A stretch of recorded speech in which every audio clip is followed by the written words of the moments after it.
Hi everyone, I'm Timothy Von Rieden, better known as Von Art Online, and today I'm going to be drawing a continuation of last week where we did the concept for this Christmas switch.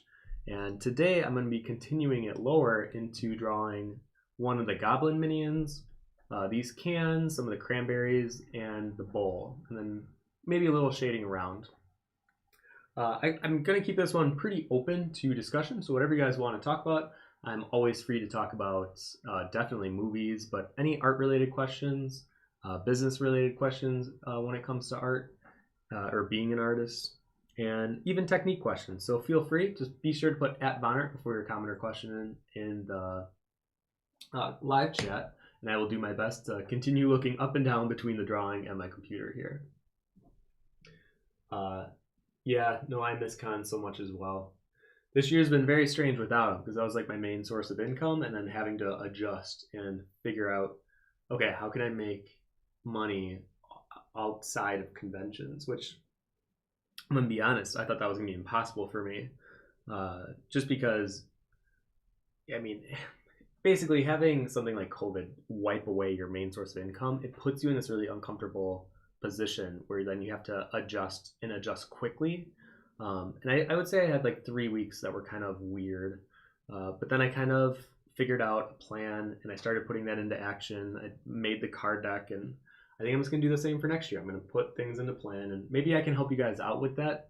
I was even thinking next week I can even talk about, or maybe even the first week in January, I'll do a stream just talking about how to set goals for yourself and how to achieve realistic goals that will provide either monetary gain or social gain, whatever it may be, because I've done a lot of these plans before, and I think I can help you guys out if you have questions about that. Or at least I'll do my best to try and help in any way I can. Oh yeah, let me make sure that's all set. Okay, well this is great. And if you guys have any like references or things you want to show me while the stream's going, I do have a Discord channel below, and it's kind of for more artists or more people that watch the streams to keep the conversation going. But also there's a live chat channel where you can post things like Goblin reference, or oh, it'd be really cool if you throw this kind of a snowflake design into her cloak. I'm very open to adding things and critique, and this is definitely more of a collaboration drawing anyways because of last week. And I'll show, for those of you who weren't here last week or maybe have no idea what I'm talking about, this was the drawing we created last week. So this was the original concept, and it kind of grew and grew. It started as just a witch, and then, well, it should have started as like a Christmas drawing, but it clearly became something more macabre. And this actually was a little tough for me to transfer to paper. As you can tell, it's a little different in the way it looks. Originally, I did transfer it really light onto paper like this. You can kind of see the digital part of the drawing. And sometimes I do this if I really like a digital sketch where I really like the proportions and where I put values. So then I'll draw over it really light. But I could kind of tell pretty early on that I wasn't really feeling it. I thought I could do better with the proportions. I thought I could make the designs more interesting.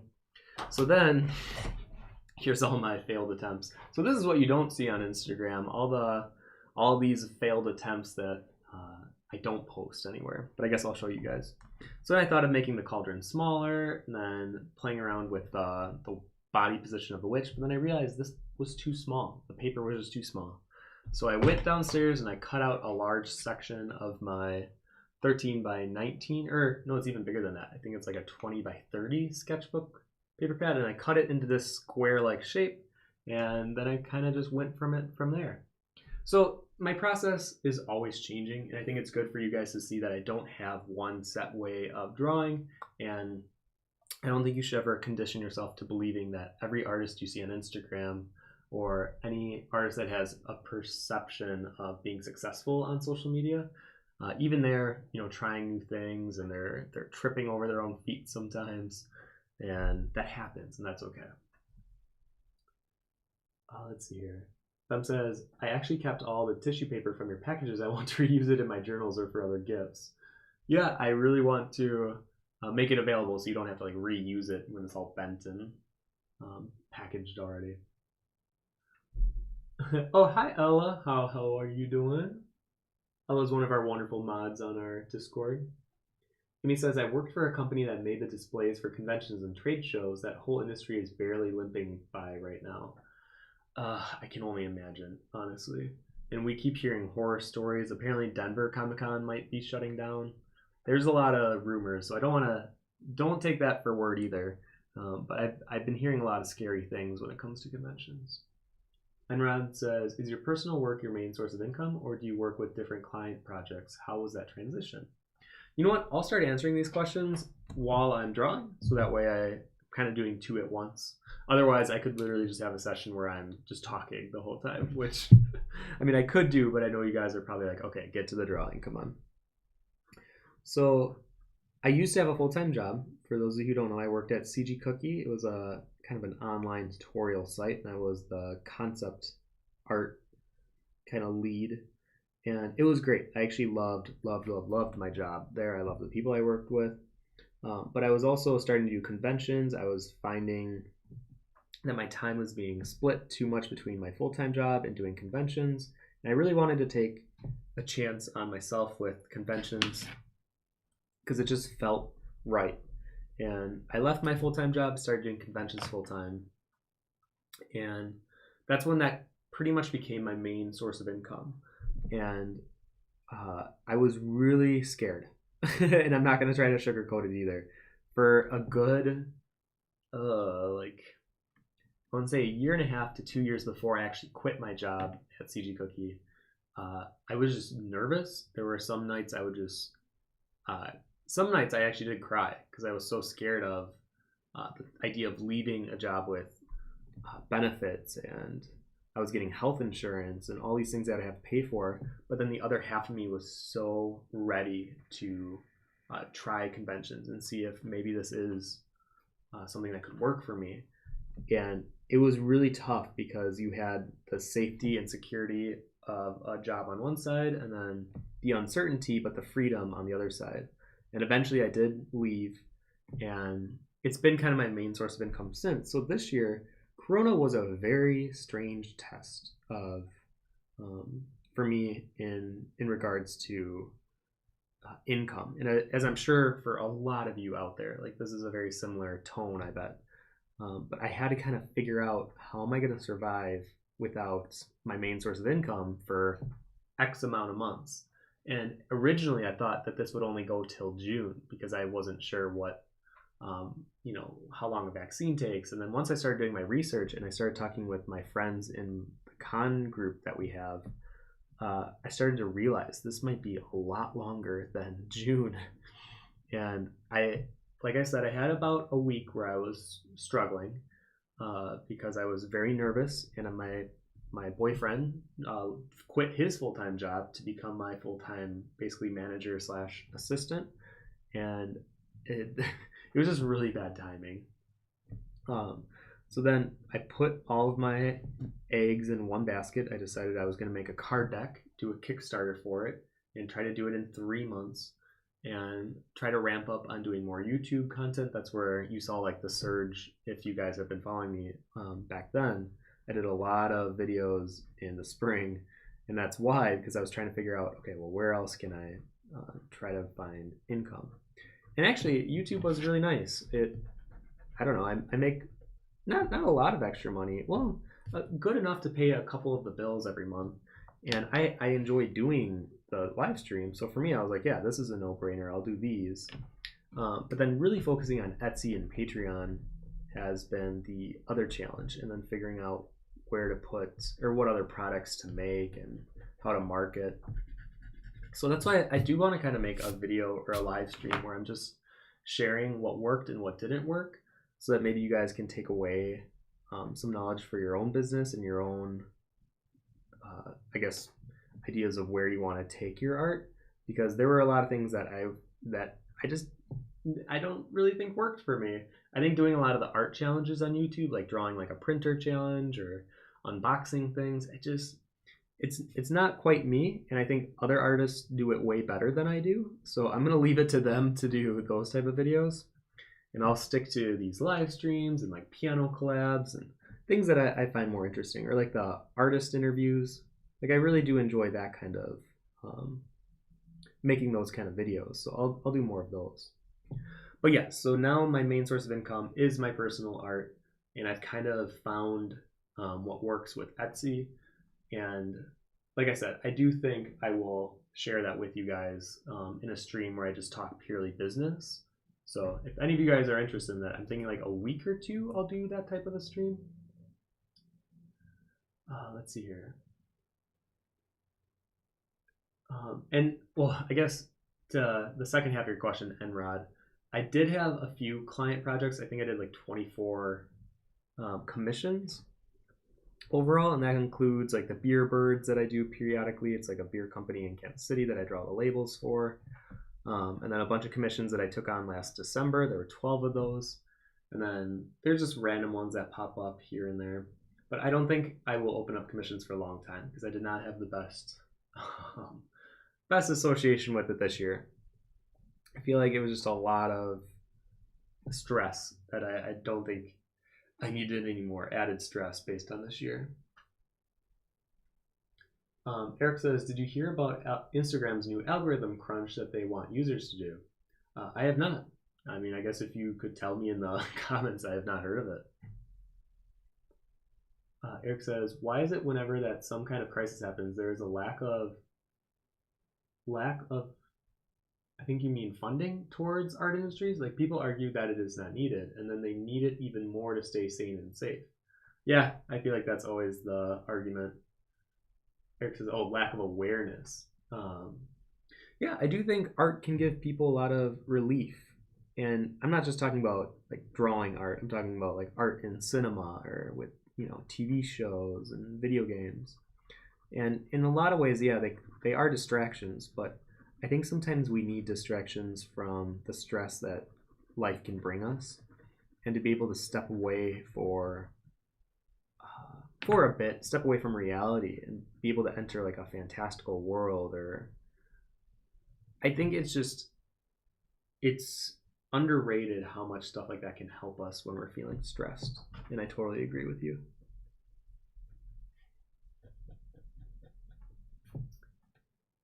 Ella says, you also tried doing commissions and stressed a whole bunch. Yeah, like I mentioned, it was not the best idea. And if there's anything I've learned is you get to a point with your career, and I'm sure a lot of you guys may feel like you're either just before this or maybe you're above this or you're right where I'm at, where doing a commission is actually less worth it than just making a new art piece that you can make prints of. Because let's say, I guess the best example, I'd always try to be honest with these things. So a commission I did for like $500, let's say, and if I made a print, and I think when I really realized this was I did a print of a drawing I call Floral Goddess, and I did it in the summer, and I made prints of it, and I made just off of that print that month, I think I made like $1,200 or $1,300, and I realized, oh my gosh, I am making more than double, almost triple what I did on that commission, and this print I could sell for basically the duration of however long I keep it on the shop. And since June, I think it's made like an extra, I don't know, like I want to say $700. So that print, it continues to bring in money because I have the rights to it, obviously, and it's not a personal piece for someone. And I think there is a time for commissions. And I've been doing commissions since I've been like 20. And I think especially in the first 5 years of my career, I think they really helped because sometimes, making an extra, and at that time it was only like $70 or $120. It can really go a long way when money isn't as easy to come by. And it's still weird for me to talk about money so openly because I've just recently kind of discovered how much money you can make online through sales, and I feel like that's a market that I've never really put my time and effort into because conventions I always assumed were my main source of income. So kind of bringing it back to that, wherever you put in your time and focus when it comes to your business, you will see some kind of a change, whether that's growth or you'll see things that don't work. Because I definitely, thought something would work. I put it on the shop and it's a dud. and that happens from time to time. So you gotta, work with your failures, or as the quote that I always say nowadays is fall forward. So always keep running in the direction of your goals, but if you fall forward, get back up, and then keep going. Sorry, that was kind of a long-winded answer to that question. And don't forget, if any of you have comments or questions, please put @Vonner before it. I'm seeing some. Let me read. Samir says, I know it's a silly question, but how do you become this good? Besides practicing a lot, have you read any books or studied certain artists? I really do believe every artist has different learning, not capabilities. It's the way in which they learn. I'm a very visual learner, so when I see something, I can kind of break it down in my head and try to recreate it. And I feel like that's how I've learned throughout the years, is looking at something and trying to recreate it. And then while you're in the process of recreating it, you learn, oh yeah, metal reflects differently than skin. And I feel that since I've been drawing my whole life, you just pick up all these little hints or learning processes as you go, that by the time you're my age, you're super old, you realize you can just combine all those tips and all those things that you've learned throughout your life and put it into your work. So I always say, or I do agree with the idea of, you draw a lot to get better, you practice a lot to get better. But when I recommend artists to practice, I don't necessarily mean that I think they should just do anatomy studies and they should do value studies. I think they should implement value studies within a piece. So even like this one, let's say I wanted to study, let's see here, I guess like the difference in texture between the cauldron, her skin, the fur, the smoke, the candy cane. I'm going to be then looking at, okay, well, the candy cane, I want there to be some hint of a reflection, because the candy cane I want to be slick. It has that candy surface to it. And I also want to show a little highlight going down the center to reflect that. The cauldron, I want to be very textured, and I want it to look handmade and have that kind of, not necessarily copper, but that, that metal, that rusted metal look. And then for her hands, I definitely want to look at reference of an elderly person's hands. And I really want to capture the veins and where the webbing is between the fingers. So whenever you go to set out drawing anything, really analyze what you're drawing and try to execute it to the best of your ability. Let me focus on these hands here. I don't know what kind of hands I was originally going to draw for this. I will admit, doing this goblin was very difficult for me. I'm not even going to try to pretend like this was easy. I thought that drawing a goblin would be simpler than it ended up being, because I kept changing. Do I want the noses to be long, shorter? How big do I want the eyeballs? Do I want it to be a more realistic looking goblin? Do I want it to have more of that fantasy proportion? So this one, I will admit, the goblins are taking me a little bit. I really do think I would be done with this drawing if I didn't restart the goblins like 4 or 5 times at this point. But I figured I would do it live to show you guys, one, the struggle of what happens when you get kind of stuck with a drawing and how to kind of push past it. But 2, I was like, you know what, maybe they can throw some good suggestions, or if they have references of goblins, you can post in the Discord to maybe show me what I am doing wrong. Because these were definitely a struggle. And I think you can see with the other two, these two, where they were kind of messing up and they weren't really that consistent. So I wanted to finish this goblin completely to kind of set the template for the other two.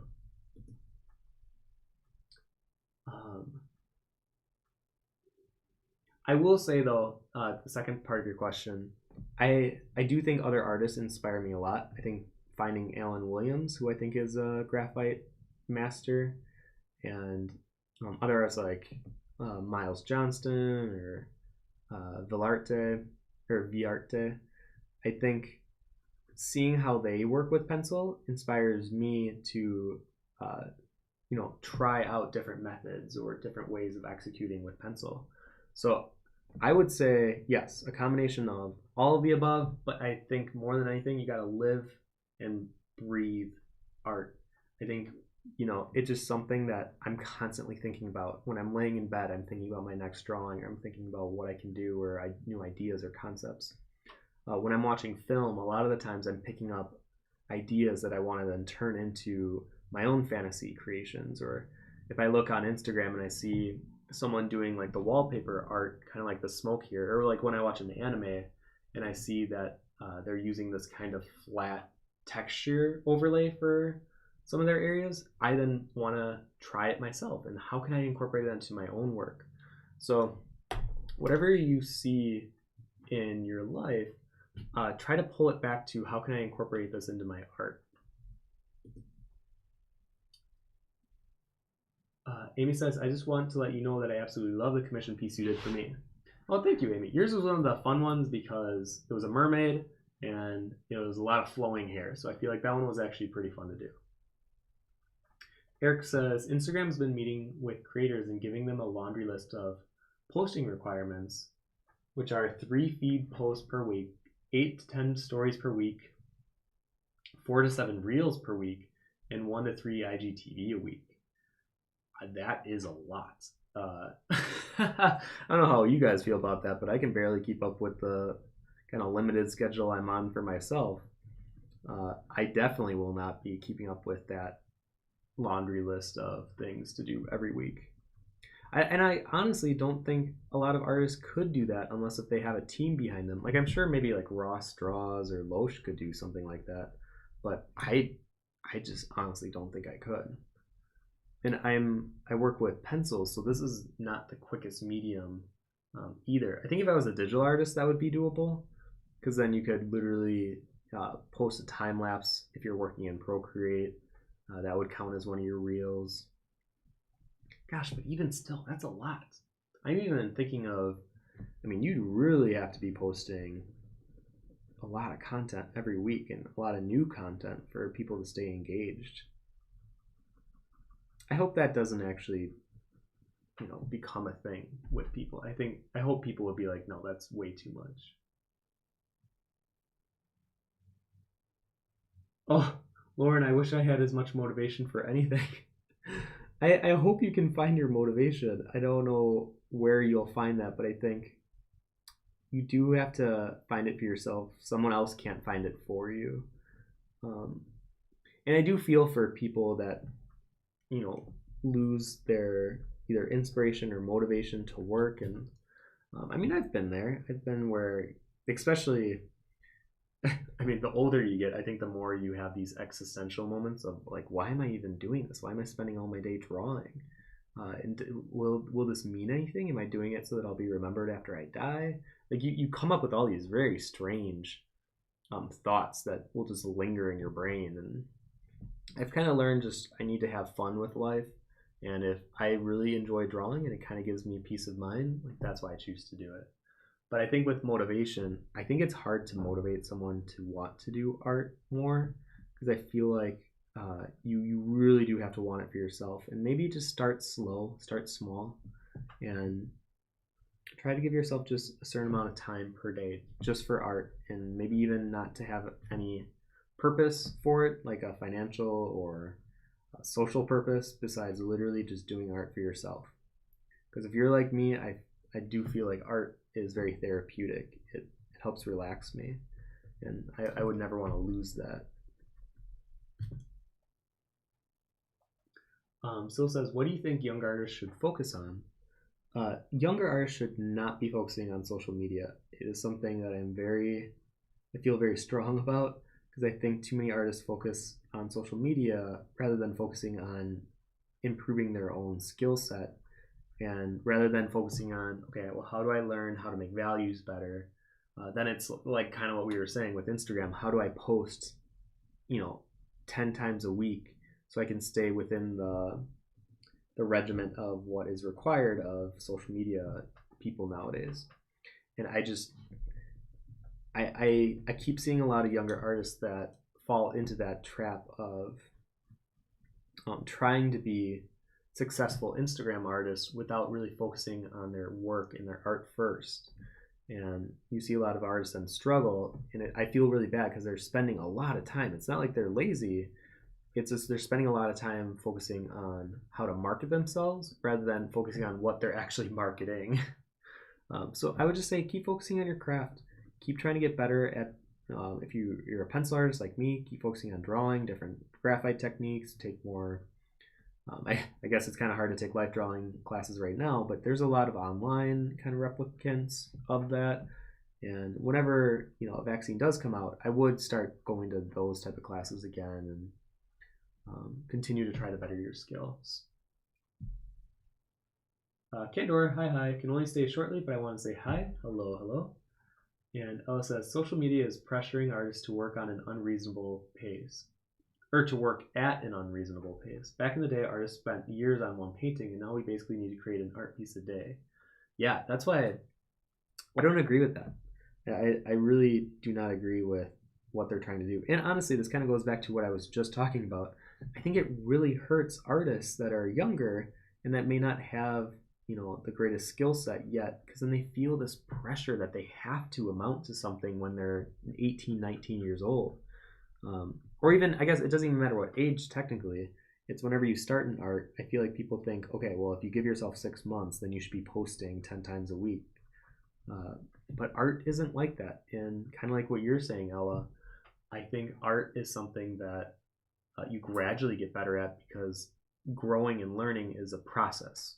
And some people, grow faster than others. And I think some people are able to pick apart their learning system better and able to teach themselves how to work and grow faster.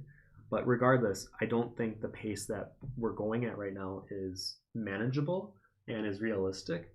So I'm telling you guys, my advice would be, it's okay to slow down. It doesn't mean that you don't draw at all and you're like, oh, well, Tim said it's okay if I don't draw. No, I still think you should be drawing every day. I don't think you should feel the pressure to post every day and to have a new piece done every week. I know in January, I'm having one of my old friends, Deandra Pop, move in. For any of you who've seen some of my collabs with her, I think she's an excellent creative mind. She's, in my opinion, the best taste out of anyone I've ever met when it comes to movies and games, and I really like her sense of art. But anyways, she's moving in and she really wants to jump start her art career because she's never really given herself that time to do so. So it's really funny working with someone that is like brand new to the business scene. I feel like I'll be sharing a lot of this advice with you guys on my January streams and moving forward, because I'm kind of setting a schedule for her. It's like one pin in January. We have to do 2 collabs every month. You have to have 1 finished drawing illustration every month. And she has to finish a face card. I really want her to try doing a card deck. But I'm giving her a lot of these tasks, not to overwhelm her, but to kind of get her into the routine of drawing every day and then setting a certain amount of time every day just for drawing. So that would be my other advice for younger artists or artists just kind of starting out, is try to set time per day, not to necessarily finish a goal. Like, you don't need to finish drawing at the end of the hour or 2 hours that you allow yourself that day, but you just need to sit down and draw for those 2 hours. Because I've been watching a lot of these work efficiency podcasts, or listening to them, I should say, and a lot of them talk about how you shouldn't be tracking your goals, you should be tracking your time. Because if you have these big goals, I mean, you might not reach them for like 2 or 3 months. So you might feel like a failure throughout that process until you actually finish it. And then you might have one day where you feel good about what you did. And then the next day you're feeling like, okay, well, now I got to start something new. And it's a stressful way of thinking, which is definitely how I thought for pretty much my entire life. So watching these videos, they say, instead, say like, and this is what I do, I have a spreadsheet. I guess I could share it with you guys on Discord. But it basically, Monday through Friday, it's like a blank spreadsheet. And then I have things on the right side of that are like things I want to do. So it'll be like 1 hour of working on my next sketchbook, 1 hour of working on this drawing, 1 hour of working on swordplay. And throughout the day, I'll drag and drop what I did so I can kind of see where my time's going throughout each day. And then at the end of every day, I can be like, wow, I put 7 or 10 hours into my art today. And rather than being like, I finished a goal, because that won't happen every day. I can't finish a drawing every day realistically, if I was honest with myself, because a lot of my drawings are too big. But I can feel accomplished from putting 7 hours into multiple things that day. And maybe that's something else that you guys could try. I'm very new to doing this, so I can't say that this is the one and only way to think, but it's definitely helped me out a lot. And maybe it can help some of you guys too.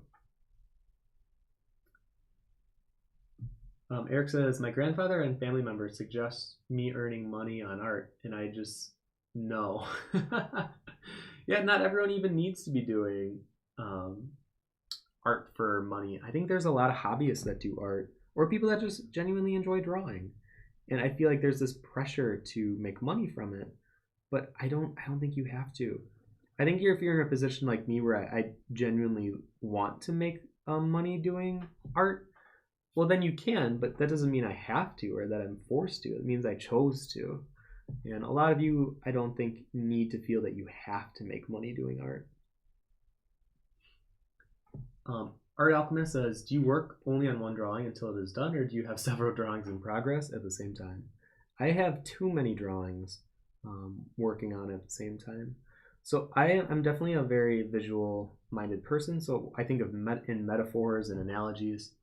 I think of what I'm working on as a burner, or like a stovetop. And you have your main burner, the big one, and that's what you're currently working on and you give most of your time to. And then you have back burners. So the oven that I'm working on right now has about 7 back burners. And I actually have them listed on that Google Doc I was talking about. So it's like this drawing, a swordplay writing, 1 hour every day, Bond Sketchbook 4, my big Hollow Queen drawing, my Aquatica 5-foot drawing, a swordplay comic book page, 1 hour a day, my swordplay colored illustrations, which I'm almost done with the Grizzy one, and I'm hoping to post it next week. I'm very excited about that one. So as you can see, there's just too much. So what I started doing instead is, rather than have 8 things being worked on at the same time, I try to work on like 3. And then for some of them, like my giant Aquatica drawing, I'm going to wait until probably February or March to pick that up again, because I'm realizing having all of them all at once really stresses me out. And I need to focus on what is a priority and what's not a priority. And I'm really trying to write a good chunk of swordplay. And I think to really dive into that world and to get lost in it, I need to be working on it for more than just 1 hour a day, and then have my mind constantly shift between a few different things every single day. I know I've been talking for a lot, but I guess for the drawing, I'm going to start moving to the cans and this bowl, and then kind of come back to the goblin and do a darker rendering, because I'm only working with a 2H at the moment with my really grody pencil, but this has been with me for like 5 years. I rarely sharpen it, and it's so light, and I barely push down to the paper that it's been lasting me a really, really long time. So yeah, and if you guys can think of anything for like a hat to give him, I was gonna give him like a typical elf Santa hat, but I don't know if I'm digging it. I don't know if I'm fully feeling it. So let me know if you guys have any ideas. Let's see here. M.A. Morpho says, I'm so afraid to post on the internet because of art thieves. That's what makes me hesitate whether to post or not. Do you ever deal with that? Not really. I definitely have people that will take my art and use it for whatever, which is fine. They'll like repost it or pretend it's their drawing. There's just only so much I can do. And before I would kind of reach out to them and ask them if they can take it down. But recently a lot of other people will do it for me, which has been really nice. And I don't have to worry so much about kind of individually reaching out and seeing them. Oh boy, Adam, you have some very colorful language. I may have to remove.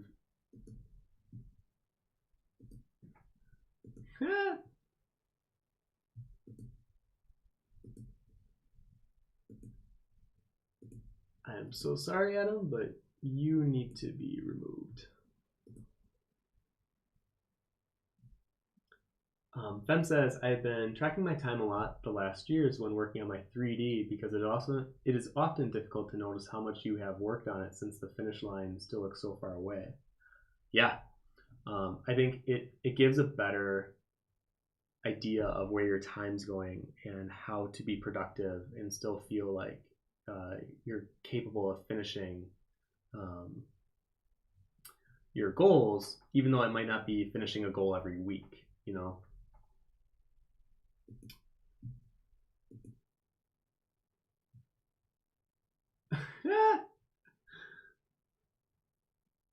There we go.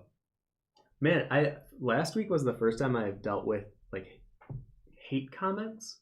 I had someone that wrote me an anti-gay message because they found out I had a boyfriend, and I haven't had to deal with that in a really long time. And then someone was just being unkind in the comment section of something else, and I'm like, I don't have time for that.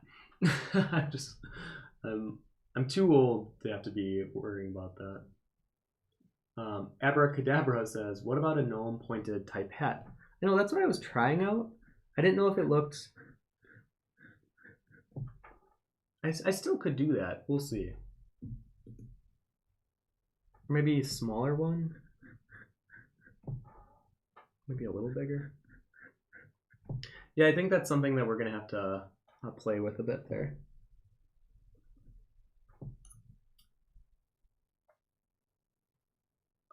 Galaxara says, in terms of practicing art and have good habits, I really liked your advice. I'd like to recommend Thomas Frank's Skillshare class on real productivity too. I'll have to look into that one because I've been watching a lot of videos on like time management and how to spend your day productively because I think I do get distracted with like self-inflicted things, whether it's checking my phone or scrolling on TikTok late at night, which I haven't really done in a couple months because I've been trying to be better about where I'm putting my time and my energy. And I realized a lot of my time and energy were not going to the best of places, admittedly. So in this bowl here, I kind of want it to look like the cranberries have been smashed and smeared around. I think I had a reference photo. Where did I put it? I was literally looking up cranberry cans or cranberry, what was it? Cranberries in bowls. And it was funny because I realized that the only cranberry that comes in a can are pretty much the Ocean Spray ones.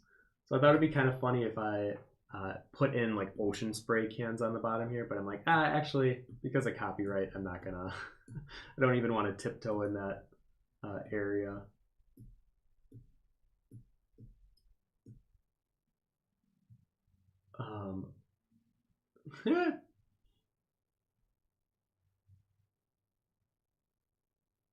Oh, you guys are you're funny. Ella says that's horrible that you got to deal with that. Some people.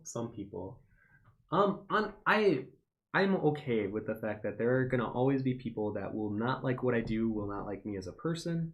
I think in my early 20s, and I'm sure a lot of you might feel or have some kind of a association with this type of feeling, but you know, you always want to feel liked by other people, or you want to feel that you are kind and you are someone that is a positive force in the world.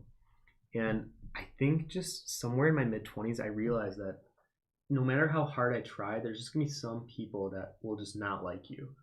There's gonna be some people that will never like my art. They hate pencil art. They hate my pencil or the way I draw people. They don't like that my boys are kind of feminine and my girls are kind of masculine or whatever. norms that people want to see in work, and I'm okay with that. And I think for the longest time I was fighting it, and I was like, oh no, I'll show them. But then at some point I'm like, there's a lot of people that I think do enjoy the type of work I do, or do enjoy the type of person I am. And I don't think I'm a malicious person by any means, but I'm gonna focus my energy on them, and I'm gonna really try to enrich and hopefully make their lives better. And that's where I put my energy towards. So whenever I see these negative comments or anti-gay comments, I just kind of move on, and I realize there's nothing I can do besides. I always write them like, "Hey, I hope you're doing well. I'm sorry to hear that." Or, I never try to fight fire with fire. I'm definitely not someone that believes I can do that, or I don't think it's very effective either. I feel like it starts more than it actually solves or resolves.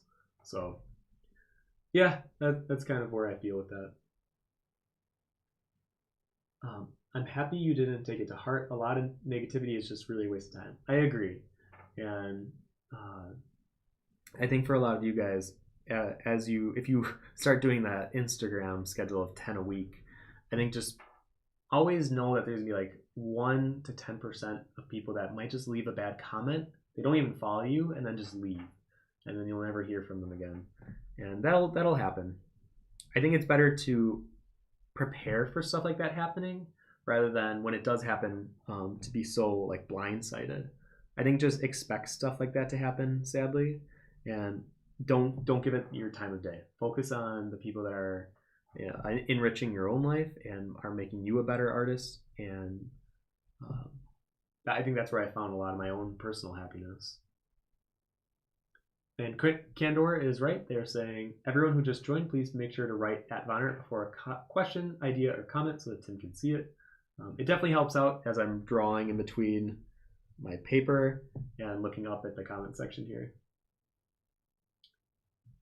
MA Morpho says, I uploaded a reference on the Discord. Oh, let me see it. Ooh, says, the little goblins kind of remind me about the art of, I don't want to mess that one up, but a French artist for their hats. Why not something like that on the top right? I did, yeah, if you can see the bell here, but I actually really like his proportions. They're really nice. Yeah, I think maybe I will have more of a skinnier hat. I guess it doesn't even have to just fall straight down. It could be more floaty. Like I said, I'm not focusing too much on how realistic my drawing is anymore. I'm kind of allowing the fantastical side of it to take over. Anastasia says wrapping bow on one of the hats. Yeah, I could do that. A little bow on the side. They're just really excited to be making candy canes. Abracadabra says, I love her hands and nails. I appreciate your art. Well, thank you. Yeah, I like her nails. They're very manicured and very, very pretty. Kinder says, rather use the time drawing than wasting it on getting bitter about hate comments. Yeah, and admittedly, I think a lot of you know, or maybe those of you who have been following me for a while.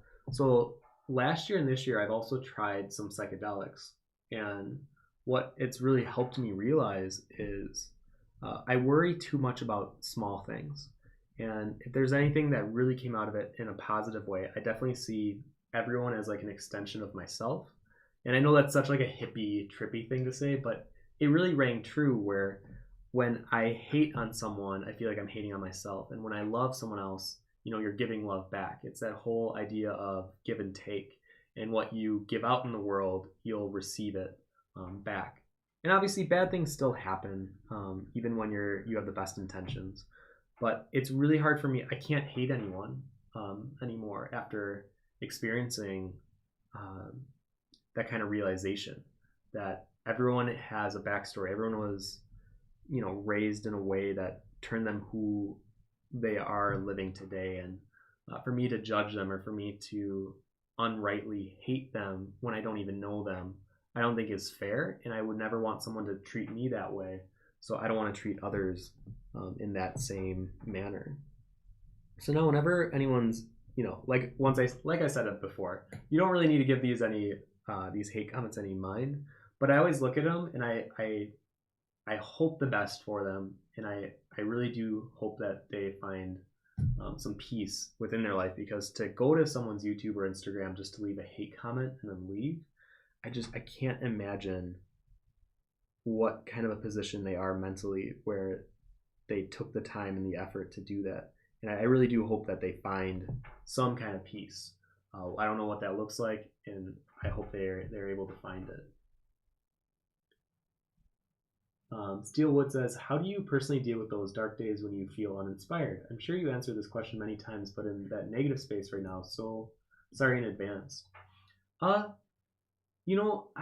been actually feeling pretty good this year in terms of inspiration, but I feel like because a lot of my time is being spent socially with other people, whenever I do get time to draw, I feel like there's always something cooking in my head where I'm able to then like output it. But like for this drawing, I asked, people watching the stream last week for ideas, and this is what we came up with. And I think the other thing that has really impacted me in the last year is realizing that I don't know everything. I'm not going to be the most creative person that ever lived, and I'm okay with asking for help or asking for suggestions, and allowing things that used to maybe not inspire me that much start inspiring me. Like in this drawing, cranberries was kind of the theme eventually, and I've never really thought about drawing cranberries. So sometimes maybe just ask other around like where to get or what you should draw or some inspiration. But if I really think about this a bit deeper, I really do think looking through art books or looking at movies or games, they can be really inspiring. But I think more than anything is just putting your pencil to paper without a bunch of references and just kind of free form drawing without any intention of like a finished project. I have my iPad, so I try to do 30-minute sketches every morning, and they're just warm-up drawings. And I don't share all of them because I just kind of want to start pushing the line and forms and values and just have fun with it. And if something comes from it, that's great, because I think sometimes we're not always just inspired all the time. And I think forcing our brain to see line and value and shape when it looks like chaos, and then organizing it and rearranging it in a way that makes sense and is something that we want to take further into a real drawing, I think that helps. But every artist is different. I think you got to kind of find what works for you to regain inspiration when you're feeling lost or demotivated. But on dealing with dark days, I will take a day off from drawing. I think if I'm really just feeling mentally exhausted or socialed out, just from like let's say and this is too much of a tangent at this point, but basically whenever I'm having a dark day where I feel overwhelmed, I will take a day off of art, and I'll just like take a walk with Josh, or I'll go outside, or I'll clean. Cleaning seems to be my biggest way to get over a dark day. I don't know how you guys are with that, but I love cleaning to clear my head. Candor says, I couldn't agree more. Plus, we never know what others are going through or went through, so we should try to empathize with people. I agreed. And I always try to give people the benefit of the doubt. Sometimes it doesn't always work to my favor, because I think sometimes when you give people the benefit of the doubt too much, I think you can get walked on, or people take advantage of you because they know that you're someone that won't get angry or someone that won't, attack back. But I do feel like I'd rather be that person, though, than to be harsh or presuming the worst in someone else. I'm gonna just let me draw for a little bit here. I am so sorry, guys. I'm just rambling and talking and talking. Let's see here. So the cranberries. So I have to make it look like there's been a bunch of cranberries that have been squashed and squished to pull the juice from.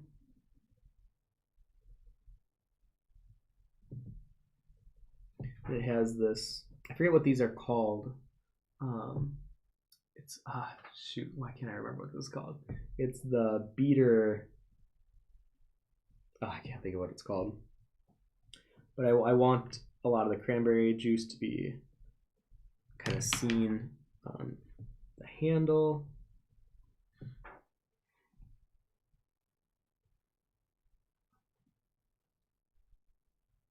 Throw some of the squished cranberries in here.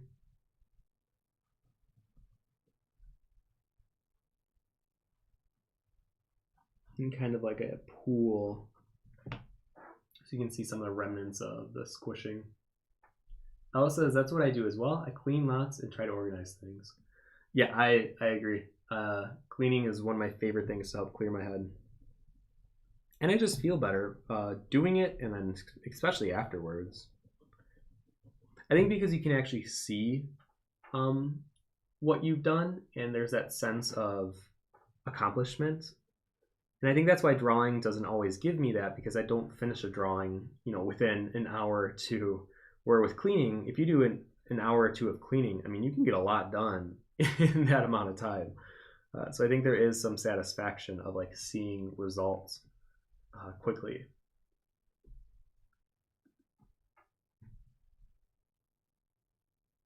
Let's see here. Candor says, cleaning is the best to just get stuff off your head. I love this effect, plus it makes you feel better when your surroundings are neat and tidy as well, psychologically. Agreed. Tefalina says, I seriously love your shading. Well, thank you, thank you.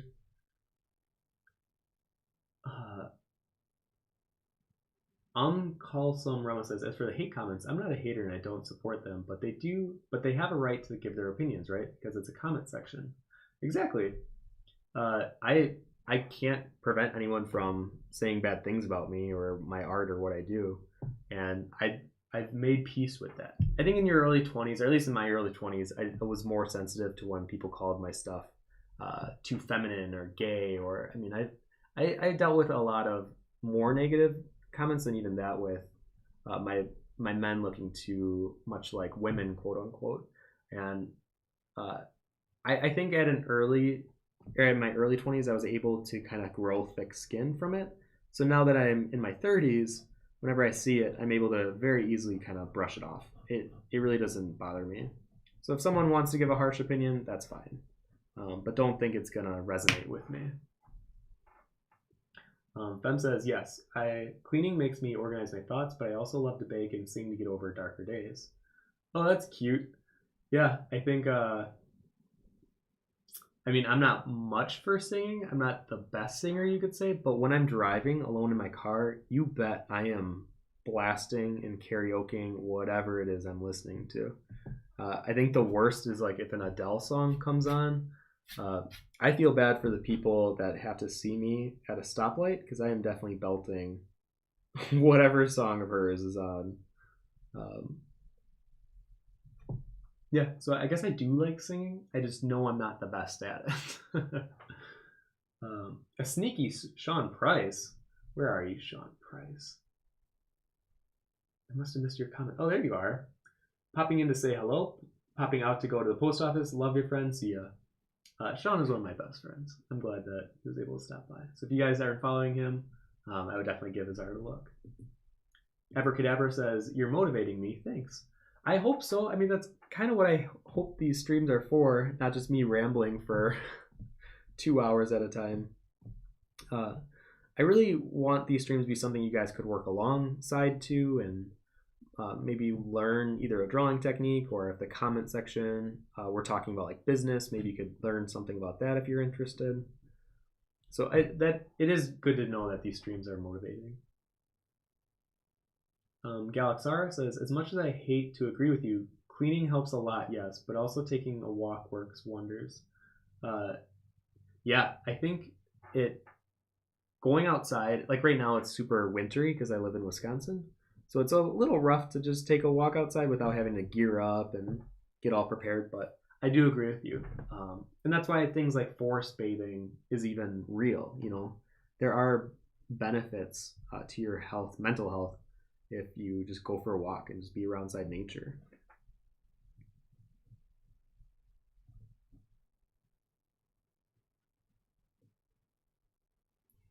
So now I'm going to try to do some of these cranberry labels. I kind of have to make up my own because I don't want to use the ocean spray one.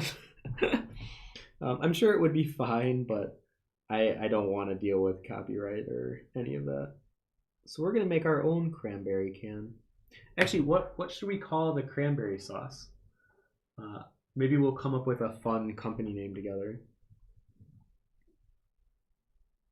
Actually, you know what we could do? I've been calling this witch Cranny instead of Granny because she, you know, makes things with cranberries. Maybe we could have it be like Cranma's special sauce or something. Or does that sound gross? I don't know. We'll think of something. Let's see here. Fem says, LOL, I'm not a great singer either, but singing actually releases endorphins, which makes you more happy. I did not know that. Oh, good night, Candor. Emmy says, what would you recommend to someone that is inspired to sketch/draw but can't think of what to draw exactly? I find myself inspired to sketch or draw, but nothing comes to mind. I just sit. So this is an example of someone else kind of giving me good advice that I'm going to relay. So it was Miles Johnston. And he said, or actually, I'm going to give you two artists. So the first one's Miles. And he said that for him, whenever he, I think he was talking about drawing from a comfort zone. And he calls it a comfort palace. And if you really enjoy drawing, like, let's say goblins, like in this example, or like witches, whatever it is, then draw that. Just draw a variation of that and let it grow into something original. I know for me, I really like drawing filigree patterns. I really like drawing people portraits. I like drawing shoulders. I don't know why, but I love drawing like the upper profile or people in profile. And if I have literally nothing that I want to draw, I'll start there and then kind of let it grow into something else. And then my old roommate Ashley, or Cloverkin, she always talked about, you know, drawing out of your comfort area as well. And I think I forgot what her idea was. Foley, or maybe it was Gabe's, my old roommate's. I forgot what it was exactly, but I'm pretty sure it was something where you have a bunch of things that you like to draw, so you write them down on paper, and then you put them like in a bag or in a hat or whatever. And then if you're not feeling inspired that day, you just grab one or two of the papers from it, and whatever it says, you just draw whatever that is. And maybe that will help you.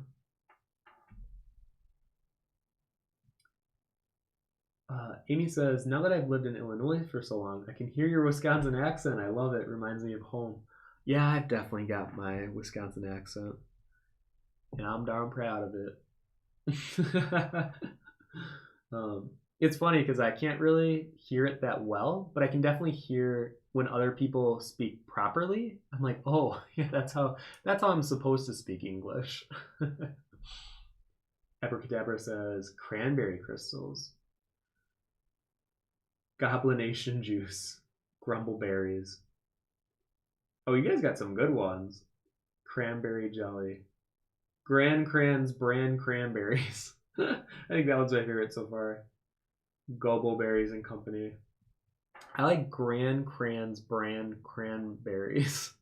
That's such a tongue twister. Also, I have no idea what the labels of canned foods look like, so I'm kind of winging this here.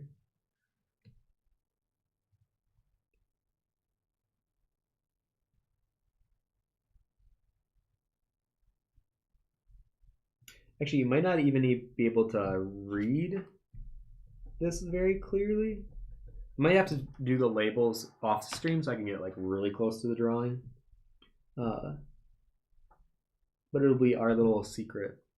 I guess if you look at all the cans that I'm going to include, you can kind of piece together what it says. What is the inside of a can? I did pull up reference for a can lid being ripped up. I know it sounds really dumb, but sometimes it's good to see a physical reference of what you're looking at. I could draw a little pull tab, but I feel like these wouldn't have the pull tabs on them.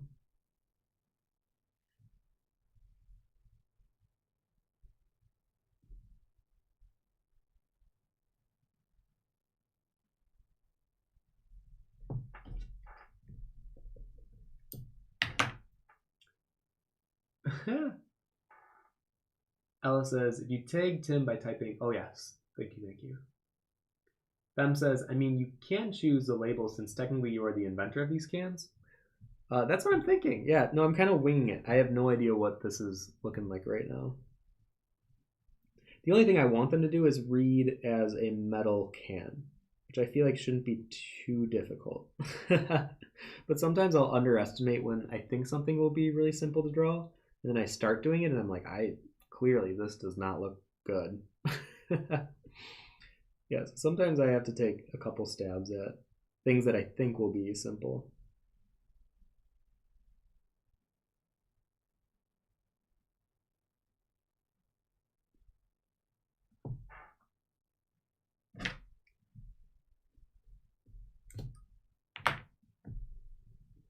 There we go.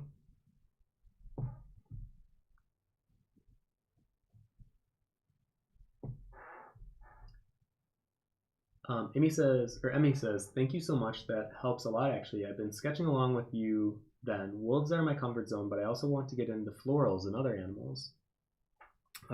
Yeah, I think if you know what you're not only comfortable with, but what you kind of feel you're good at drawing, or maybe even what you're attracted to drawing. Like I love drawing shapes that intersect one another, and I love drawing heavy contrast, or I love including negative space in a drawing.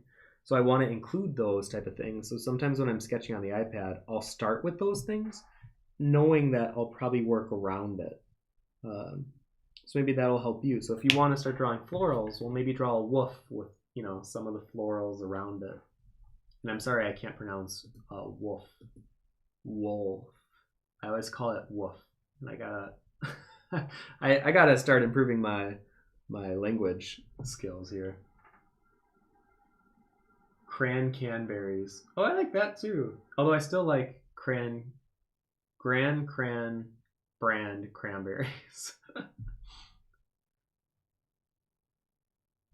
Oh gosh, can we have a follow-up sketch of a pantry with all the different cranberry brands? That'd be really cute.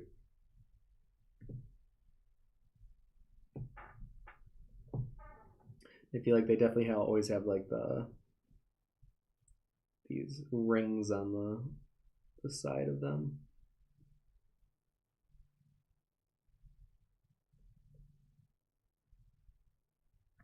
So now here's a scenario where, because these two cans, this can's overlaying the one behind it, I'll usually make this one a bit darker on the edge so that there's more contrast and they don't blend into each other as much.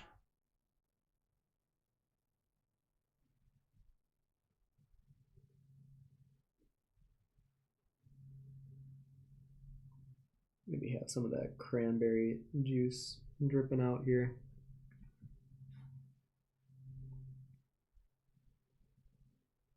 And whenever I add something in the scene, so like these cans or these little cranberries that I'm adding into the snow, I was always taught to incorporate them into the environment they're in. So for instance, here I'm going to add some of the shadow underneath the cranberry, and since the cranberries probably have some juice on them, it'll soak into the snow around them. And that's why I am going to shade a little bit around the cranberry as well. So this is also going back to what we were talking about, how to draw, and how did I get comfortable drawing things. I think a lot of it is just observation, and then knowing how to replicate that observation into your drawing. Oh, it is really windy here. Do you guys hear that? The wind like poured through my window for a second.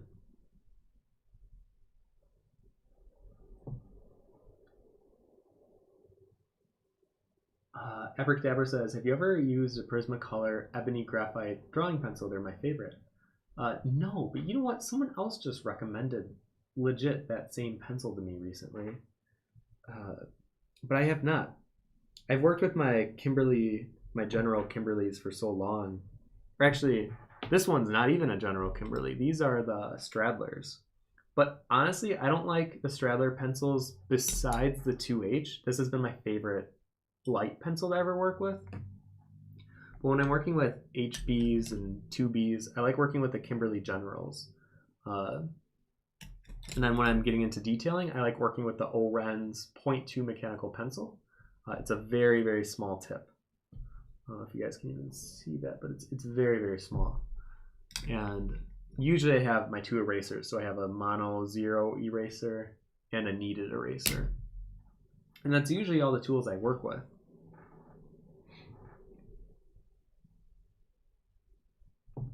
So yeah, there isn't really any special tool that I work with that makes this all come together. Oh, I mean, I guess my best tool that I guess I can work with is patience, because I think with a lot of pencil drawing, it's a lot of the time it's just a trial and a test of patience. So just take your time with pencil drawings. Know that some things can feel like work. Like when I did a drawing with, like, there were a bunch of animals in it, and I had to draw 40 fish and 27 chickens. By like the 14th chicken, yeah, it did start to kind of feel like work, but I knew the end result would be worth it. So you kind of have to push through when it sometimes feels like work. And I think that's okay to acknowledge that drawing won't always be 100% like fun the entire process. For me, I really like rendering, so that's usually the more fun part, where line art, like this phase, it's all right, but I'm more actively engaged with this part, like doing clean line art or the concepting. So I feel like I can't just watch a movie in the background or put myself on autopilot, because I'm so actively aware of what I'm working on. And then if it's not working, I can get frustrated, and I'm sure you guys know what that feels like. And you don't even want to draw, and then you question if you can even draw. I've definitely been there, and then you got to kind of work through it. Emmy says, thank you. I think I will do the wolf with florals. You just gave me something to draw. No worries. It's cute the way you say wolf. Your drawing is looking amazing so far, by the way. Well, thank you. Thank you. Ashton Hunter says, do you have any advice for adding texture? I love the way it looks, but I struggle with it since doing anything besides smooth gradients makes me super anxious. I will say, if I'm doing like a rough texture like this cauldron, I will not work with a 2H. A 2H is much smoother. Here, let me show you guys on this really quick. So if I'm trying to do a very buttery, smooth gradient, I will work with a 2H, because I know it kind of is so soft and it lays into the paper texture where you can't even really see. I guess this is kind of hard. But let me pull up like a 4B. What pencil is this? Or this is an HB. So even this, you see how it still has a bit more of that grit and more of that paper texture can be seen? And then especially if I hold my pencil sideways like this, you're really allowing the paper texture to kind of take over. You can see just in these 3 examples, this probably works better for a cauldron than this. But if I was doing skin, I probably want to be doing this. It all kind of depends on what you want the end result to look like. But I would definitely experiment with the way you're holding the pencil, how dark or what hardness you're working with. Like a 4B, I barely have to press down onto the paper, and it's getting a very textured response. And you can change that. So if you want it to be more smoother, you push down into the paper more, but you're also going to make it far darker. Whereas it's so different than the 2H, where you're pressing down pretty hard, but this is probably as dark as you're going to get. So it just kind of depends on the pencils you're working with and how hard you're pushing into the paper and the way you're holding the pencil. So what? Oh my gosh, it's already 1:20. Oh my gosh. I'll work a little faster. Let's see here. I'll probably do like 10 more minutes with the 2H, and then I will do my best to do some of the rendering for you guys, so you can see that 4B. Or maybe I'll just work with a darker pencil so you can see how I add contrast in my drawings. Thank you for your tips. Absolutely. Bill Z says, how do you find where the shadings are meant to go? This has been definitely a learned experience, because how can I put this quickly? I've learned that I like a contrast where whenever a shape is overlapping another shape, I like to make the shape in front darker, and I like to have that shading to represent that. Or I could do the opposite, where if the object in the front is lighter, I'll try to have the object behind it be darker. Now, sometimes this breaks realism lighting, but I would say normally I do kind of work with a realistic shading.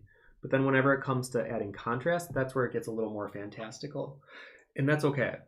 Because I'm learning, as I think many of you guys should, I need a sip of water really quick, that you don't have to strive for realism. And that it's okay if a lot of your drawings kind of have this fantastical intuition-based lighting and rendering. And a lot of my favorite artists actually work that way.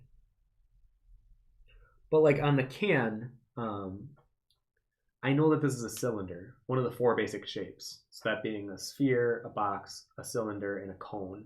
Anything can be rendered in these 4 shapes, basically. And for a can, I'm going to basically render it the same way I would a, oh my gosh, why can't I think of the word? Cylinder, Tim. And when I'm drawing his eyeball, I'm drawing it like a sphere. When I'm drawing his nose, I'm rendering it like a cone. And you kind of break down everything. So the candy cane is basically a cylinder. The bowl is a half sphere. And I guess you can start looking at everything you're drawing as a shape, or as a form, I mean, one of the 4 basic forms. Like even the cauldron, it's basically a sphere. But then on the top, this lining or the lip of the cauldron, if you look at it like a ring, it's a cylinder, and it's just a ring cylinder. And I would shade it the same way as that.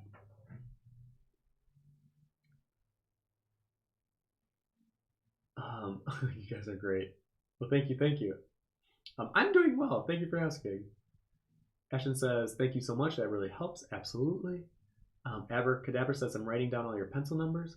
I'll make a tutorial on this in January. Or not a tutorial, I'll just show the pencils I work with and then show like near the drawing of where I'm using them.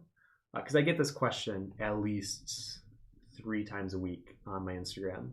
And I've been actually answering my Instagram again. So if you DM me on Instagram, I'm actually responding. Because for the longest time, it got too much. I was getting like 20 messages a day, and I couldn't keep up. But since it's been a little more quiet, I was able to catch up over the last like 3 weeks. Where's my kneaded erasers? I have a container for all my kneaded erasers because I always lose them. There we go. Okay, so I don't really like how dark the rim on this one is on the other side, so I'll use a kneaded eraser and just lift it up.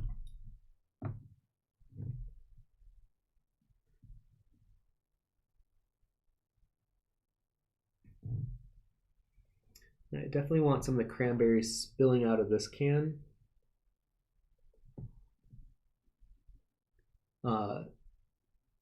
And something else that I've kind of come to realize with my own art is I like to have there to be a story within every part of the drawing.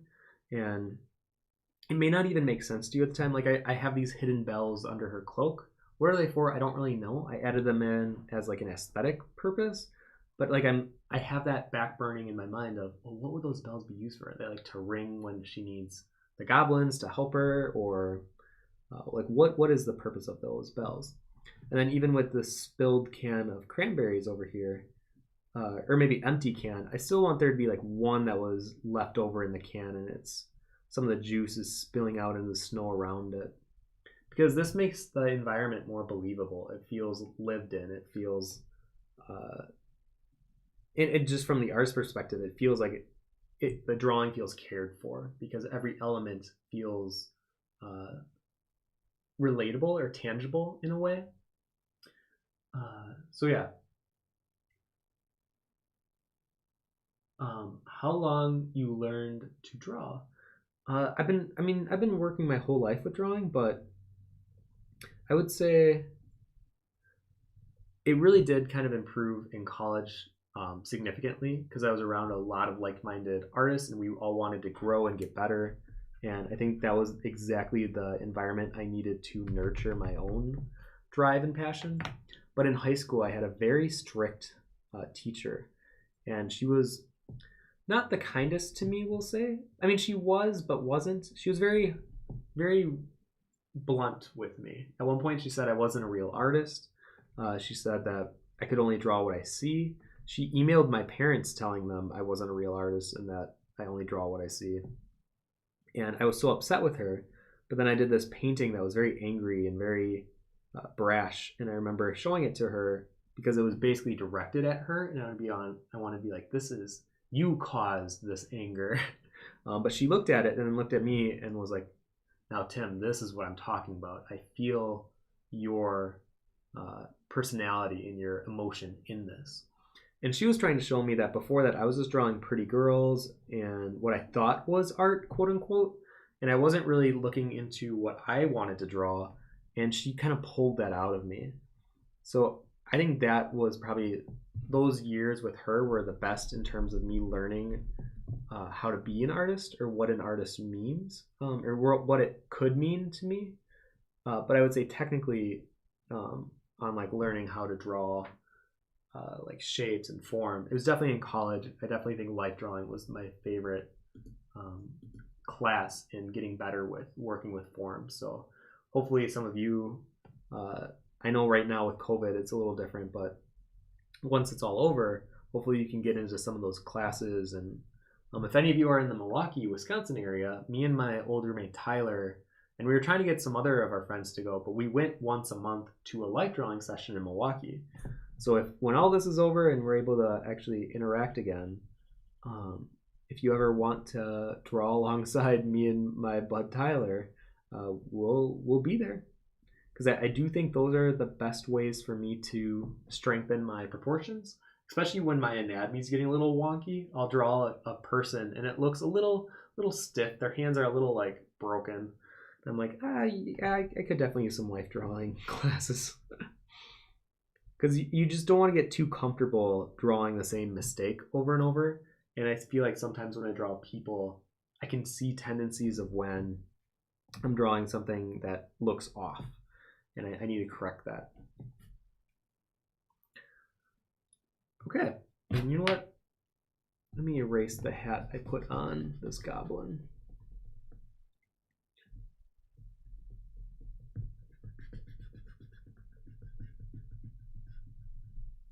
And I like working with the 2H first because it's usually pretty easy to lift and erase any of the drawing that you've done before. Let's see here. Maybe if I make the hat smaller, I'll like that better.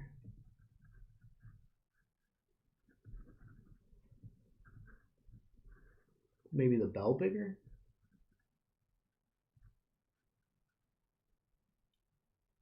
Or does that just look weird with a big bell?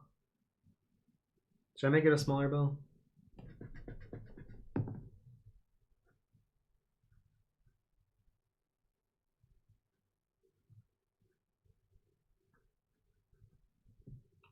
What do you guys think?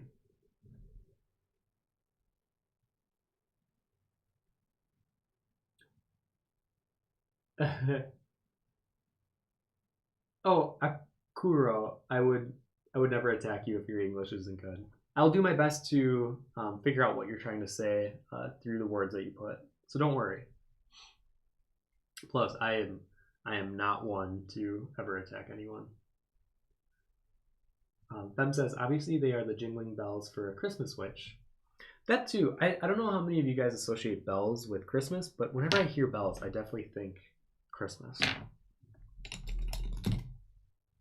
Or a lot of times I think of church. I think because I grew up in a Catholic church. And I think that's where a lot of my art stems its inspiration from as well. I think I grew up with so many religious iconography of like halos, or people posed and with like a shepherd cane, stained glass. Obviously things are like the Virgin Mary. I think I get a lot of those very religious undertones in some of my work.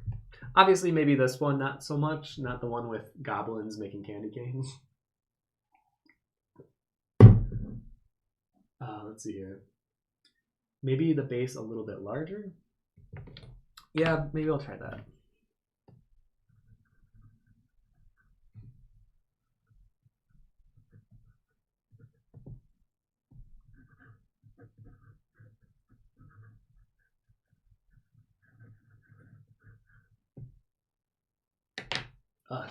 I'm not digging the hat.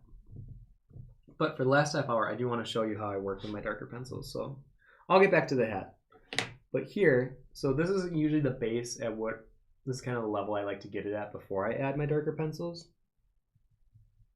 So normally I'll kind of find the edge everywhere. You can see how much darker that makes it. So I gotta be a little careful not to go too overboard on working with this.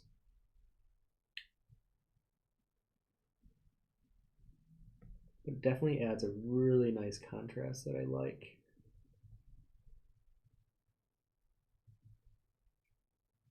And sometimes I'll lift the pencil to add more scratch marks, and that'll add a bit more texture as well. Fem says, I think Christmas, church, or Hunchback. The bells, bells, bells of Notre Dame. You know, I haven't seen that movie in a long time. But I was just talking to my friends Alex Dos Dios and Sean yesterday. Sometimes I'll listen to Disney soundtracks while I'm working. Not a lot. Like maybe like once every couple months. But I was getting like really into the Hercules soundtrack, and I was getting like emotional listening to the I Can Go a Distance. I don't know if it was just the time of day where I was just feeling connected to my work, or I don't know what was going on. But I was like really like when he was like just the whole song, I was feeling it. And then Alex was joking that, you know, when a song hits, it hits. I'm like, that's so right. When a song hits, it hits. I feel like you can't even control it.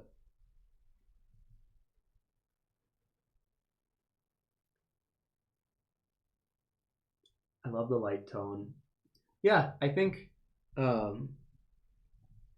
I try to keep where I add the darker tones very minimal, because that way I don't lose a lot of the detail in the rendering that I did with the 2H pencil.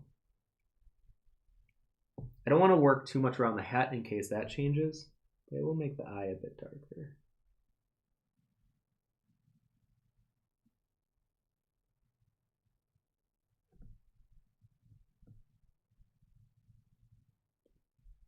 And this can help pull out certain details. So I definitely want to show like the edge of his mouth, the top of the tooth.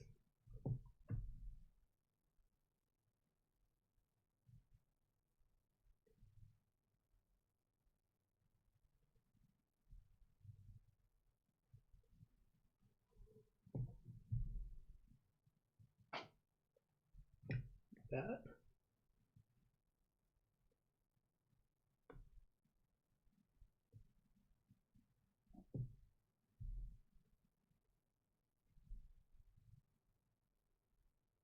I need to raise the eyebrow. He looks like too apprehensive. I need him to look more like, we're making candy canes. Blah, blah, blah.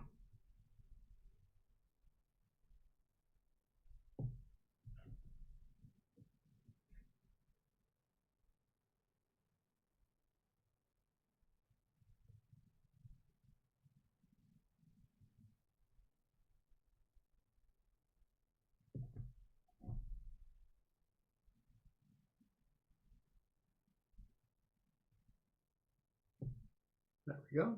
And I have no idea what outfit he's gonna wear. I thought of, remember the thing that the Grinch in the Jim Carrey movie wears? Like the yodeler outfit? That's kind of what I was imagining. I don't know why that's like the first thing that came to my head when I started drawing the Goblin outfit.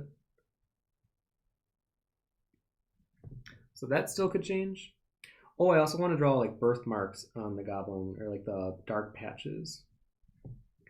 Another like smaller detail.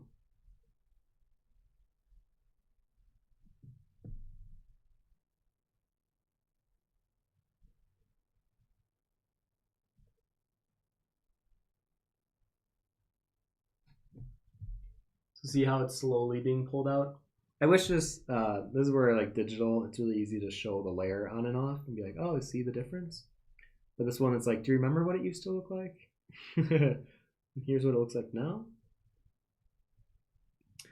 Now for the candy cane, I actually might switch to my 0.2 pencil because I want it to be a very thin edge. So when I know I really want a precise edge, I'll grab this pencil.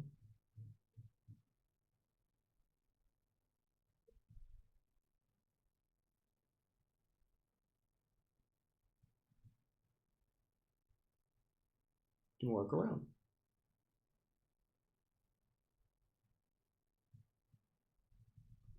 Like that. Man, on the stream it looks really contrasted. Oh, you know why? I still have the... Let me turn the sharpen filter off. Oh, no, I think we need it. So it looks a little different in person. It doesn't look as contrasted, but it still gives a good contrast. But sometimes I don't like when it's that bold. So sometimes I'll make the area behind it just a touch darker.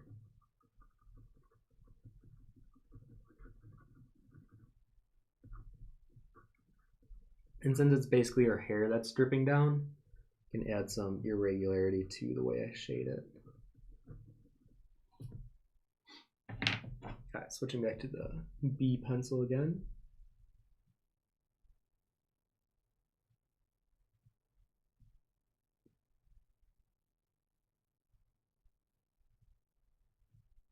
So originally I was going to give them kind of these human claw.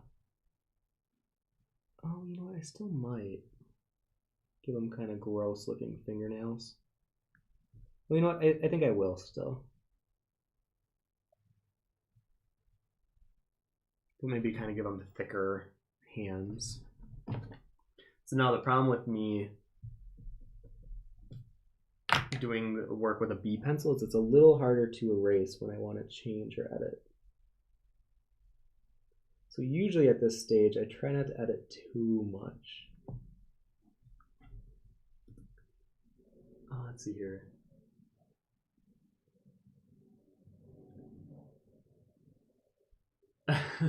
So people don't react that way every time they listen to that song, right? NR says, I get that way with the How to Train Your Dragon soundtrack. Makes me emotionally motivated. Yeah, see if you have the 2H Abracadabra. They're my favorite. Thumb says, yeah, sometimes I listen to songs and just enjoy it, and then sometimes I listen to the same thing and I start bawling my eyes out. If it hits, it mostly hits hard. Yeah, I've definitely been there. Yeah, listening to that Hercules song, I was just feeling it.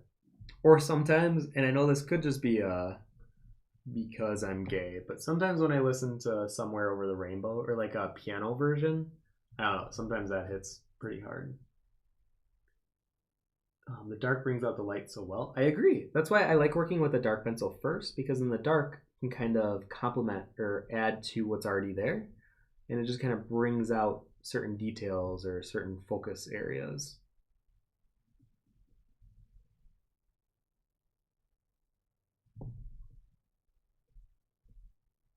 Also, it really helps with like highlighting wrinkles.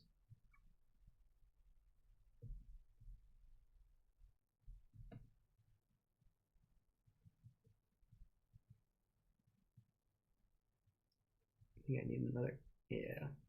Sometimes if I need to make someone look like they're scowling more, I'll just add one more wrinkle right above that brow.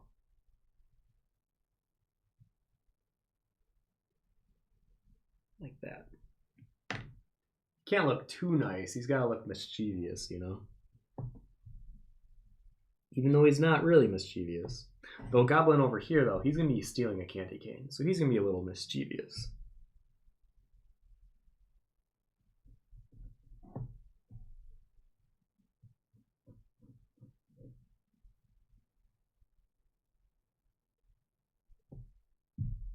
You can see how that really edge out that corner on that bowl. So I want to bring some of that darkness throughout.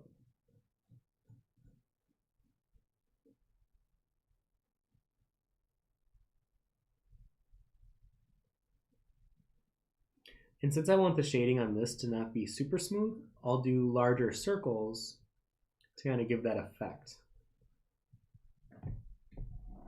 Because I want this texture to be different than the skin texture, the goblin skin texture.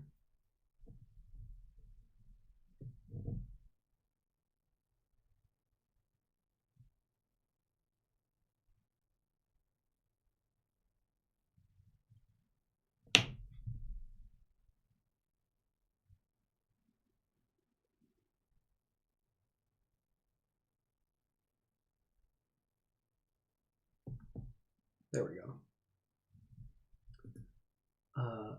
Woolly hoods? Oh, I see what you're saying. Yeah, I thought about putting them in like a parka or something, but I don't know why. I was trying to play with it. It just wasn't working for me. I tried doing like a cape over here.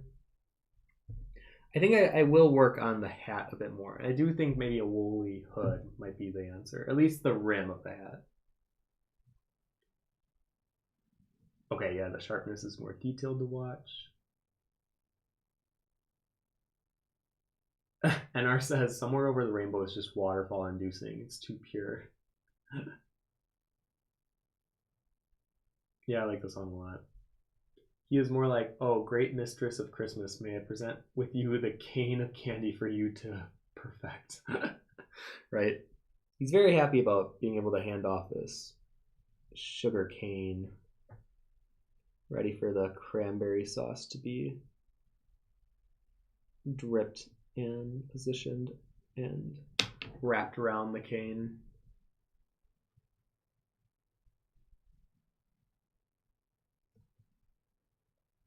Now on the actual candy cane itself, I'll try to probably do a little shading.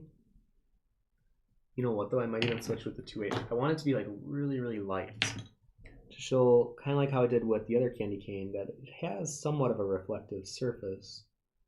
But I need it to look light enough where it still reads as the base color, or the, oh, what's it called? The color of an object still reads as white, or like a very light color.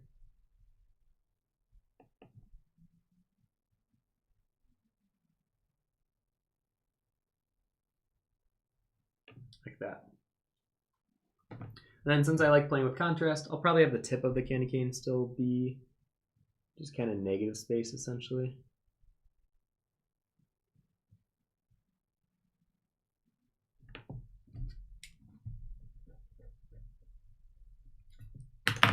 Like that.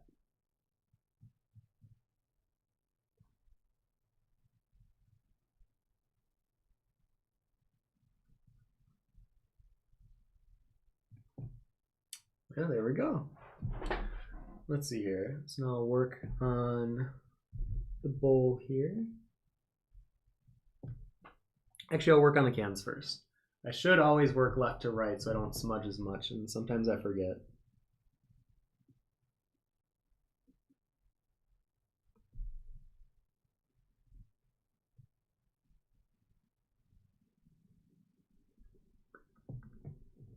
Abracadabra says, patches on the hat or a berry brocade? I don't even know what that is. Oh, yeah, I do know what that is. Yeah, oh, actually, that would be kind of, you know what? Because I could put like a little cranberry or a little holly with the little berries on it. Right? That might make it a bit more festive or more bound to the witch. Actually, I could do some of the same kind of ornaments that are in her hat. I guess I could give them little versions of her hat. I don't know. Does that look too like bucket head? Because she has a flat top hat. I guess we'll figure that one out. For now, let me keep how much time I got? I got 15 minutes. I try to keep these streams to 2 hours, so let me see if I can get a good chunk of this finished before then. Like I said, I'll do the labels probably tonight. I probably won't have this drawing finished until tomorrow night, but then the giveaway will start tomorrow night because, oh, I forgot to mention. So this is the drawing that I will be giving away. Someone on Instagram will be not walking away with this, will be receiving this in the mail. Could you imagine if I was like, okay, now you just have to come pick it up at my house. Thank you for participating. But next week I will be doing a mini giveaway stream for you guys. So literally, I might actually do it at this time frame. I kind of like 12 to 2. Do you guys like 12 to 2 better or 2 to 4 p.m.? And I'm talking Central Time. Because I kind of like doing it a bit earlier.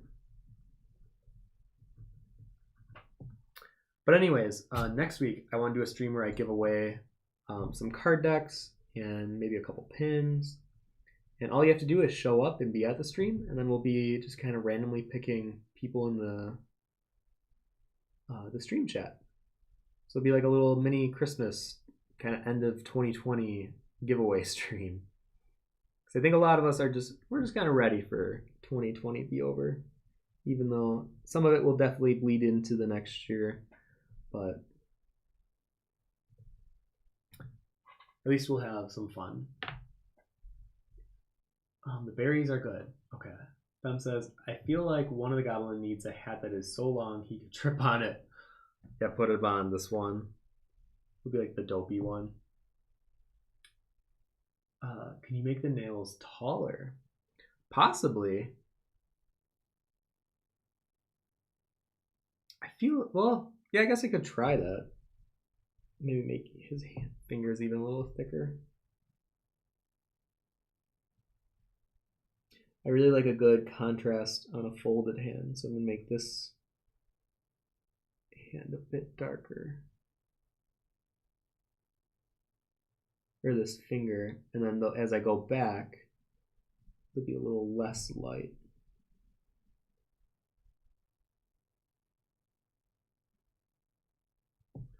And then the one in the front here,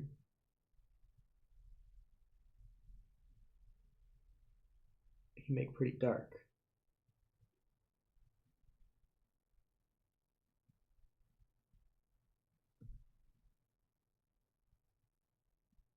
Like that. See how that looks? Fem says, LOL, I'll just book a flight and come pick this up to walk away with it. I like the long hat with the berries. Yeah, I think I'll keep the berries in the hat. I do like that idea. Ashton says, I really like this time. It's not too late over here. Because I think we do have a lot of people that watch in Europe, and I think this is more accommodating. So yeah, maybe we'll try again where it's at noon Central Time next week.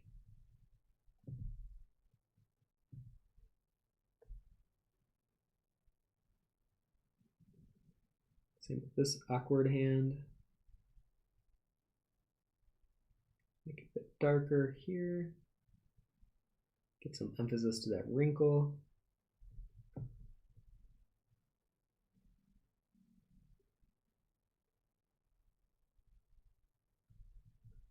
So I think this arm I'll make a bit darker. And this is one of those things where this is personal preference. I just like having contrast within overlapping shapes. And by having this arm be darker, I can put the shapes around it or behind it lighter. So like his outfit, the other arm, the candy cane obviously.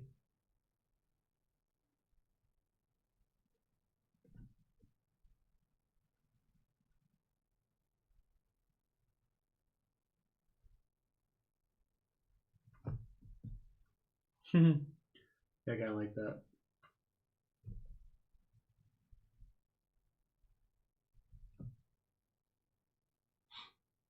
Let's see here.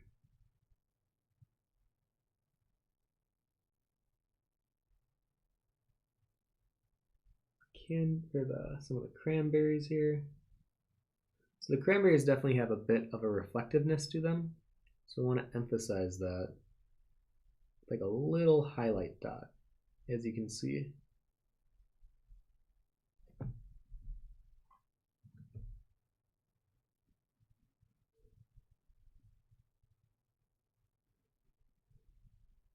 Sometimes if there's too much contrast, like right now, I'm getting a little lost in this hand. I'll kind of push some areas darker, and then pull a gradient all the way down. Sometimes it helps me see how something reads when I like look farther away from it, and I just kind of pulled back for a second. I was like, it needs to read better. Because I have this habit, and I'm sure some of you do if you work with pencils or even with digital. I think when you zoom in too much and you're not focusing on how it looks as a whole.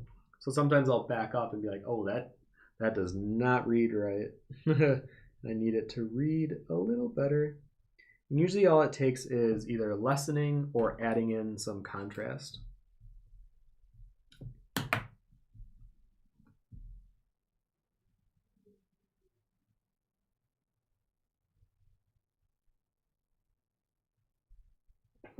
There we go. We got 10 more minutes. Okay, so for the final 10 minutes, if you guys have any comments or questions that you want to ask before I end the stream, I would ask them now. We got about 10 more minutes left. And I'm going to cut this one. I feel like we got some pretty good progress here. Definitely a lot of me kind of rambling a bit. Hope you guys are okay with that.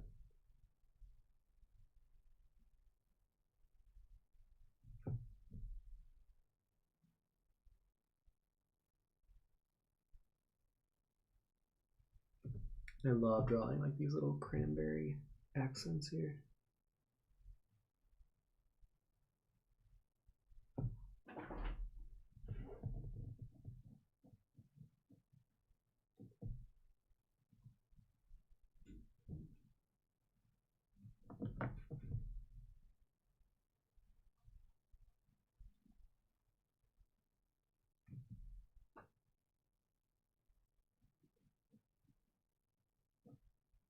There we go. I mean, this is, to me, when the drawing is just fun, because it's just rendering, basically, at this point. Like I said earlier, that's my favorite part about drawing. Abracadabra says, one of my art teachers said, take your art and look at it in a mirror as you're drawing for a different perspective. Totally agree. Usually what I'll do now with the iPad is I'll take a photo of it and just mirror it, or take a photo with my phone and do a quick mirror. Because definitely digital, you want to be flipping it as much as you can, because you're given that tool, you might as well utilize it. But with traditional, you do have to kind of take some extra steps to make that happen.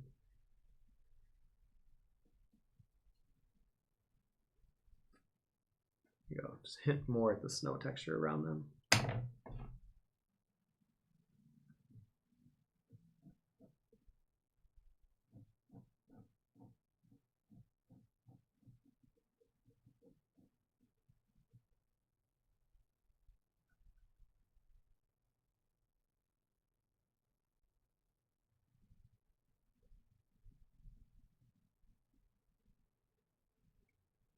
You kind of want to show the swirliness, or not the swirl, but like the mixing pattern on the inside of the bowl, which I've never really done before. This is kind of interesting.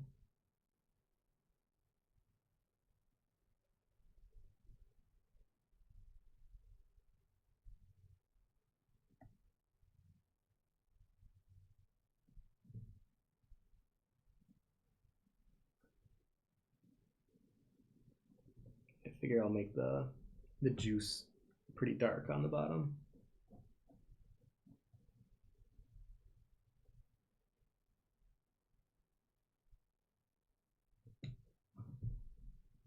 Oh yeah, but like I was mentioning earlier, so this drawing is going to be a giveaway drawing. And all you have to do to enter to win it is, when I post it, just put a comment and like the drawing, and that's it. And then I will pick one next Wednesday on the stream.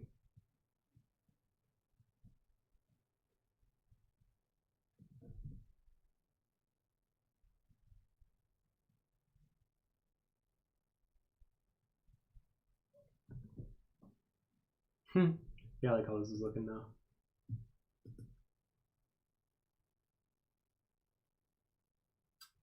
I do like rambling berries. Any tips on shading and / drawing fur? Yes. Yeah, I would definitely shape it out. I feel like this could be a live stream on its own as well, but basically think of it as in shapes, and then draw those shapes first, and then draw like the secondary detail, and then some of the the minor hairs coming off. But try not to draw individual hairs in the beginning. Try to like shape it out first. Abracadabra says, I do that too. My phone is full of art. My phone is full of so many reference photos, and oftentimes I'll take photos of myself doing the pose. So even this granny pose may not look like it, but this is actually me. And I took a pose of me, doing that same hand position that she's doing. And then I always say, you are your own best walking reference. And I utilize my proportions and my pose all the time. So if you look through my phone, there's gonna be just a lot of awkward photos of me like doing weird things like poses or like hand positions. And that's because I always take reference photos.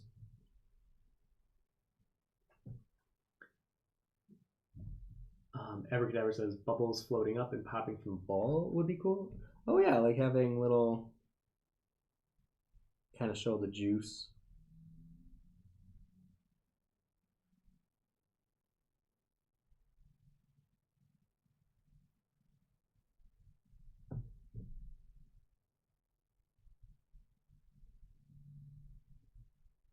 Actually, I wanted to leave the stain on the grinder. I forgot what this tool is called. I keep forgetting, but I guess I will have to make it kind of darker to show the cranberry sludge and juice.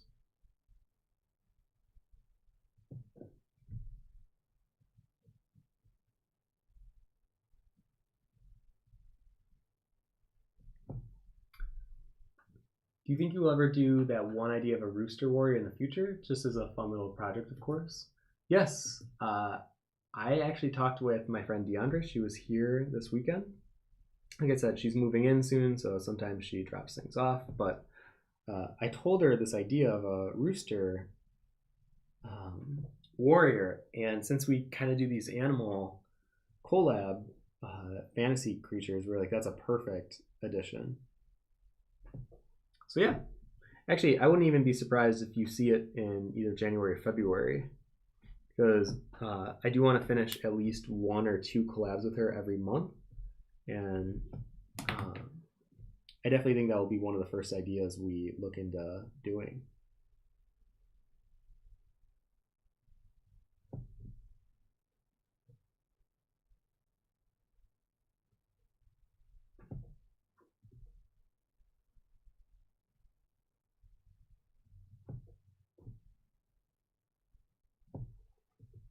This is weird because the bowl is slightly tilted. Technically, the juice would sit further on this side. I'm like seeing it now from this angle.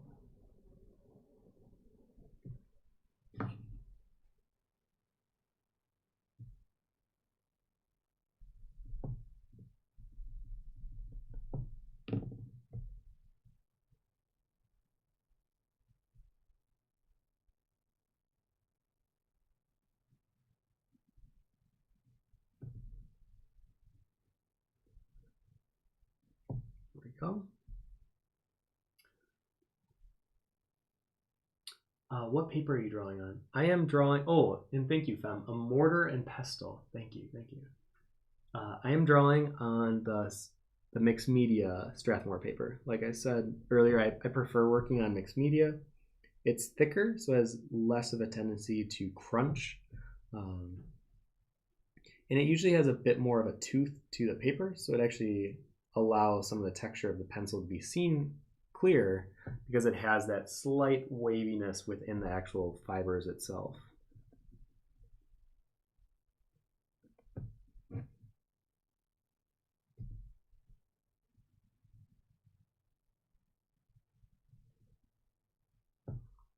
Okay, I think I'm gonna end the stream here. Like I said, I'll try to have this finished up by tomorrow night and posted. So I guess on Christmas Eve. So if you guys are on Instagram and you see it, definitely like and comment so that you have a chance of winning it. And like I said before, I'll announce it then next Wednesday on the stream. We'll pick it live. I'll have Josh help me out with that.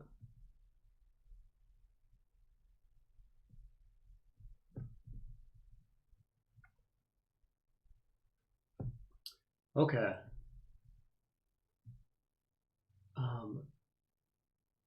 Stanza says, mirroring your canvas often is a great habit to have. Do you have any other tips for habits you feel would be worth forming? Definitely stepping away from your drawing, like at least every half hour, just like kind of holding it further away from your face. I have a tendency to look way too close up at a drawing, and it might look really pretty rendered close up, but then if you pull back and you realize it doesn't work with the rest of the scene, you have to edit it. And I feel if I would just taken the time to like take a step back and look at it from further away, I could have saved myself the headache of over rendering an area that I'm going to have to then erase. What other tip would I? Oh, I would definitely say try to draw. I mean, this is a horrible example, but try to draw left to right to avoid smudging. So they're good. Oh, and I would definitely say start light, start loose, finish with a darker pencil and more defined edges, but start very loose if you can. Them says, talking about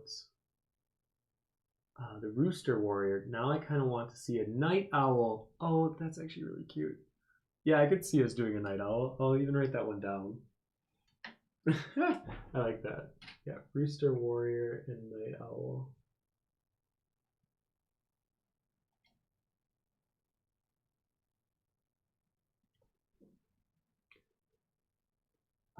I enjoy drawing on watercolor paper. Yeah, any paper that has more of a tooth to it, I enjoy drawing better than what is considered like drawing paper.